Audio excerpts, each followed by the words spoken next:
Hello students, this is Abhishek Karma and you are watching our channel Study Class with a Difference। Students, क्या आपको पता है कि CBSE की board exam में रिसोर्स और डेवलपमेंट चैप्टर से 3 मार्क्स का एक क्वेश्चन और साथ ही साथ 2 ऑब्जेक्टिव्स पूछे जाते हैं। सो हे गाइस, मैं हूं अभिषेक वर्मा और आप देख रहे हैं यूट्यूब पे आपका अपना चैनल स्टडी क्लास, जहां आज हम बात करने वाले हैं ज्योग्राफी क्लास 10 का first chapter resource and development. जी हां, एनसीईआरटी के first chapter resource and development का ये पहला वीडियो लेक्चर होने वाला है, जहां आज हम डिटेल में डिस्कस करेंगे कि रिसोर्सेज क्या होते हैं, उनके टाइप्स कैसे हैं और उनका क्लासिफिकेशन क्या है, जहां से 2 मार्क्स के ऑब्जेक्टिव आने के फुल चांसेस हैं। साथ ही साथ हम फुल नोट्स भी लेंगे और आप उन नोट्स को पढ़कर बहुत अच्छे मार्क्स गेन कर पाए। तो वीडियो बहुत ही ज्यादा इंफॉर्मेटिव है। तो क्या है रिसोर्स एंड डेवलपमेंट, चलिए देखते हैं।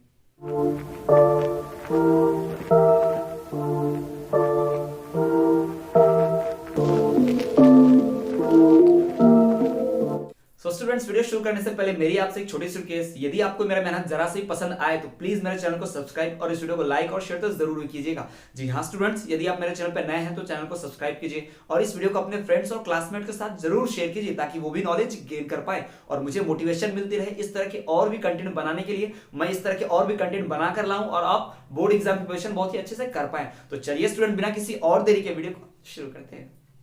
रिसोर्सेस, जी हाँ, anything which satisfy human needs is known as resources. ये डिफिनेशन आप सभी जानते होंगे, लेकिन स्टूडेंट्स ये डिफिनेशन 10th क्लास के लेवल के स्टूडेंट्स के लिए ठीक नहीं है। इसमें कुछ और भी टेक्नोलॉजिकल ज्योग्राफिकल टर्म्स हमें ऐड करने पड़ेंगे, तब जाके हम अच्छी डेफिनेशन रिसोर्सेज के बना पाएंगे। तो रिसोर्सेज को हिंदी में संसाधन भी कहा जाता है। जी हाँ, रिसोर्सेज को हिंदी में संसाधन भी कहा जाता है। और चलिए हम जानते हैं कि रिसोर्सेज की डेफिनेशन क्या लिखी जा सकती है, किसे रिसोर्स कहा जाता है। तो everything in our environment that can be used to satisfy our needs. हर वो वस्तु, हर एक वो चीज जो हमारे पर्यावरण, हमारे इन्वायरमेंट में हमारे चारों ओर अवेलेबल है, वो चीज जो हमारी जरूरत को पूरी करती हो, जो भी चीज हमारे इन्वायरमेंट में है और हमारे नीड को सेटिस्फाई करती हो, उसे हम रिसोर्स कहते हैं। लेकिन कुछ और शर्तें भी जुड़ी हैं, कुछ और ज्योग्राफिकल टर्म जुड़े हैं, जैसे कि विच इज टेक्नोलॉजिकली एसेसेबल। जी हाँ, टेक्नोलॉजिकल एसेसेबल हो, यानी कि टेक्नोलॉजी की मदद से उस तक पहुंच पाना पॉसिबल हो। स्टूडेंट्स, अगर हम बात करें कि जैसे कि मार्स है, वहां पर भी बहुत सारे रिसोर्सेस हैं, लेकिन टेक्नोलॉजी नहीं हमारे पास कि वहां पर पहुंच पाए और वहां से सब कुछ लेकर आ पाए। ठीक है, तो वो हमारे लिए रिसोर्स नहीं कहलाएगा, क्योंकि वो टेक्नोलॉजिकल एसेसेबल है ही नहीं। दूसरी बात कि इकोनॉमिकल फिजिबल, यानी कि इकोनॉमिकल फिजिबल हो, यानी कि पैसा भी बहुत कम लगे। ऐसा नहीं कि बहुत ही महंगा, बहुत सारा सामान लग जा रहा है, छोटी सी बहुत सारे छोटा सा रिसोर्स देंगे और उसमें बहुत करोड़ों अरबों खर्च हो जा रहे हैं, तो उसको भी हम नहीं बोलेंगे रिसोर्स। ठीक है, तो टेक्नोलॉजिकली एसेसेबल हो, टेक्नोलॉजी की मदद से उस तक पहुंचा जा सके।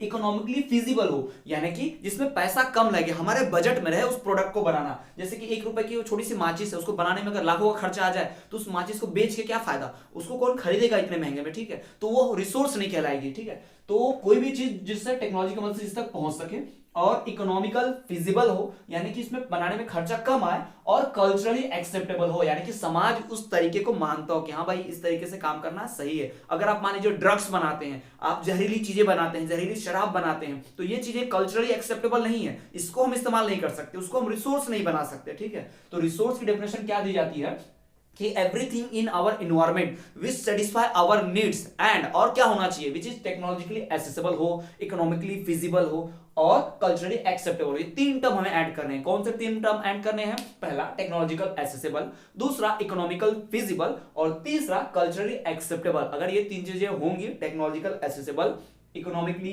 फिजिबल एंड कल्चरली एक्सेप्टेबल, तब हम उस चीज को कहेंगे रिसोर्स कहेंगे। Everything our environment that can be used to satisfy our needs which is technologically accessible, economically feasible and culturally acceptable are known as resource। जी हाँ स्टूडेंट्स, ये डेफिनेशन कई बार बोर्ड एग्जाम में पूछी जा चुकी है। 1 मार्क्स के लिए 1 सेंटेंस में 1 वर्ड में लिखने आता है रिसोर्सेज को, तो पूछा जाता है, तो आप इसको बहुत अच्छे से नोट डाउन कर लीजिएगा।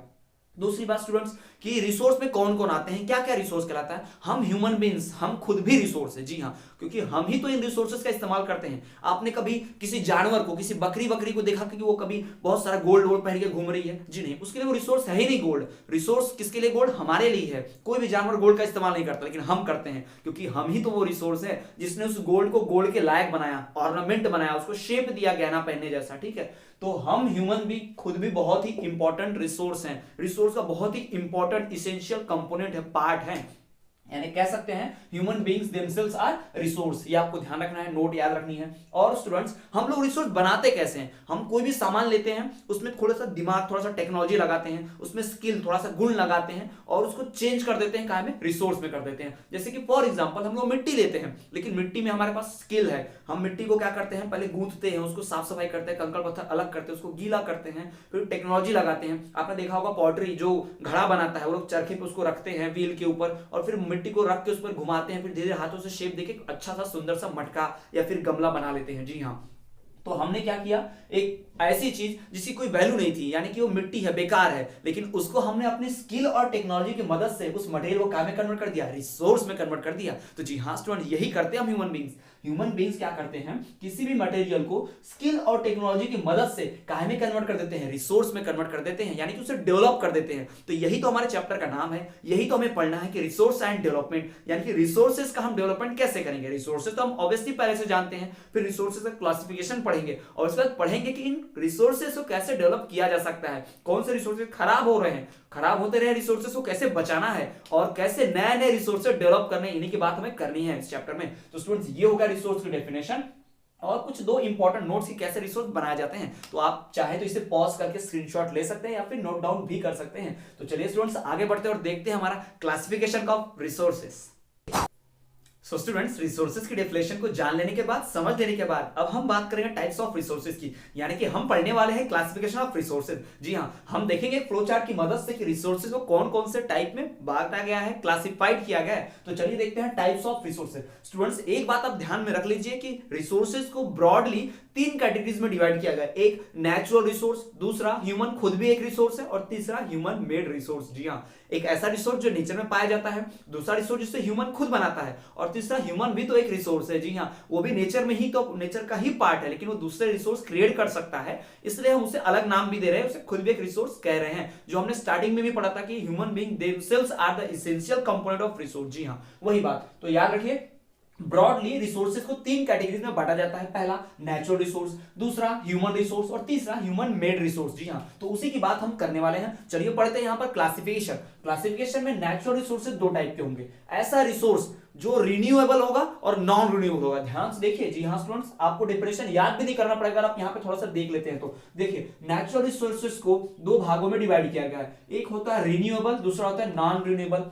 नेचुरल यानी कि नेचर में पाया जाएगा, इसको ह्यूमन भाई कुछ नहीं करता, इसमें ह्यूमन कुछ बनाता नहीं है, हम लोग नहीं लाते इसको, ये नेचर में ऑलरेडी प्रेजेंट है। ठीक है। तो रिन्यूएबल ऐसा रिसोर्स जो रीन्यूएबल, एबल मींस होना, न्यू मींस नया और री मतलब फिर से, तो जो फिर से नया बनने की काबिलियत रखता हो उसको हम कहते हैं रिन्यूएबल रिसोर्स। जी हाँ, ऐसा रिसोर्स जो फिर से बनने की काबिलियत रखता हो उसे हम रिन्यूएबल रिसोर्स कहते हैं। जैसे कि पेड़ पौधे, आप पेड़ पौधों को काट दीजिए या पेड़ पौधे सूख जाते हैं तो अपने आप फिर से नए उग पाते हैं, तो वो रिन्यूएबल रिसोर्स है। ठीक है। लेकिन हम बात करें वही मेटल्स की, फॉसिल फ्यूल्स की, तो जो भी मेटल फॉसिल फ्यूल्स है वो अपने आप नहीं बनते, उसे बनने में मिलियंस ऑफ ईयर्स लगते हैं और एक बार खत्म हो गए तो अर्थ पर से गायब हो जाएंगे, फिर उन्हें बनने में मिलियंस ऑफ ईयर्स लगेगा, तब तक तो हम जिंदा नहीं रह सकते, इसलिए उस रिसोर्स को नॉन रिन्यूएबल में रिसोर्स में रखा जाता है। जी हाँ, तो रिन्यूएबल और नॉन रिन्यूएबल दो टाइप के रिसोर्सेस हो गए। तो रिन्यूएबल मतलब ऐसा रिसोर्स जिसे हम क्या कर सकते हैं, फिर से बना सकते हैं। ऐसा रिसोर्स जो फिर से बनने की काबिलियत रखता हो, फिर से रीजनरेट हो जाता हो, इसलिए उसको रिन्यूएबल कहते हैं, फिर से नया बनने वाला। और वही भी उसका अपोजिट है नॉन रिन्यूएबल। तो नाम से समझ पा रहे होंगे आप, अब तक तो समझ ही लिया आपने। नॉन रिन्यूएबल है मतलब फिर से नया बनने वाला नहीं। जी हाँ, नहीं बन सकता है फिर से नया। तो जैसे कि नॉन रिन्यूएबल रिसोर्सेज में और दो रिसोर्सेज होते हैं, इनके और भी दो क्लासिफिकेशन किया गया है, रिसाइक्लेबल और नॉन रिसाइक्लेबल। ऐसा रिसोर्स जो फिर से नहीं बन सकता लेकिन हाँ उसको रिसाइकल किया जा सकता है। जैसे कि मेटल्स, मेटल फिर से नहीं बनते लेकिन मेटल्स में हम लोहे को पिघला के फिर से उसको अलग शेप दे सकते हैं।